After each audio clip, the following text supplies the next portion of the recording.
Театр иленә сәяхәт бәйгесен район мәдәният йорты инде 10 елга якын оештыра. Иң яхшы спектакльләр кышкы каникул көннәрендә яшь тамашачыларга тәкъдим ителә. Быел Михайловка, Салавыз-Мухан, Иске Карамалы, Яңа Усы, Иске Вәреш авылы мәдәният йорты каршында эшләүче балалар театр коллективлары сәхнә тотты. Театр иленә сәяхәт дигән исем астында быел безнең район конкурсыбыз гөрләп шоулап үтеп китте.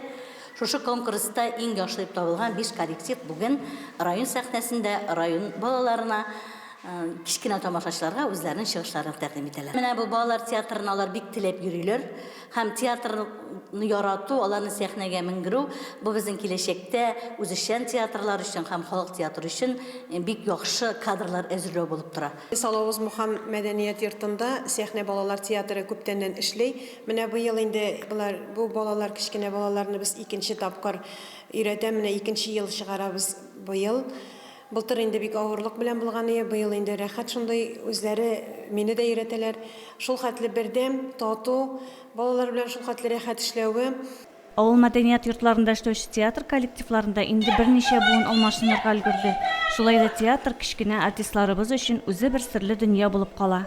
Без бүген килдек Оҗмах бакчасы дигән театрын куярга. Безне Илмира апа өйрәтә. Біздің коллектив дружный. Сегодня мы поставили сказку Андерсена «Красную шапочку». Сначала мы выступали у себя в деревне, в Михайловке.